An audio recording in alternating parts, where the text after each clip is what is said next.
ستاندەر دوو هۆکار کە بووەتە هۆی دواکەوتنی مووچەی ئەو مانگە ئاشکرا دەکات. هەی گوژمەی یەکەمی پارە دێت و بڕەکەی چەند دەبێت.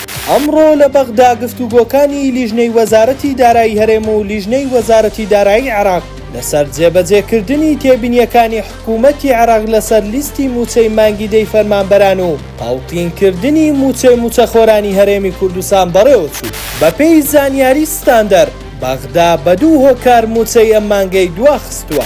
یەکەم ئەو زیادەی کە لە مانگی دەی مووچەخۆرانی هەرێم لەلایەن وەزارەتی دارایی هەرێمەوە زیاد کراوە کە بەهۆی دامەزراندنی مامۆستایانی وانەبێژی وەزارەتی پەروەردە بڕی ئەو گوژمەی کە حکوومەتی هەرێم لە چاو مانگەکانی پێشوو زیادی کردووە.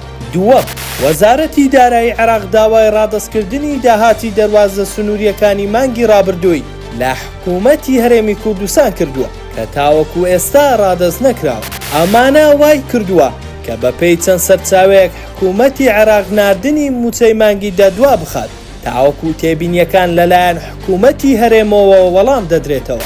هاوکات بەپێی زانیاری ستاندەر بە ئەگەرێکی زۆرەوە لە دوو ڕۆژی داهاتوو حکوومەتی عێراق یەکەم گوژمەی پارە کە زیاترە لە 500 ملیارد دینار بۆ مووچەی مانگیدا بنێرێت و دواتریش دوای تەوابوونی وردبینی لە لیستەکانی دیکە بەشەکانی دیکەش دەنێرێت بۆ دەستپێکردنی پرۆسەی دابەشکردنی مووچەی مانگیدا.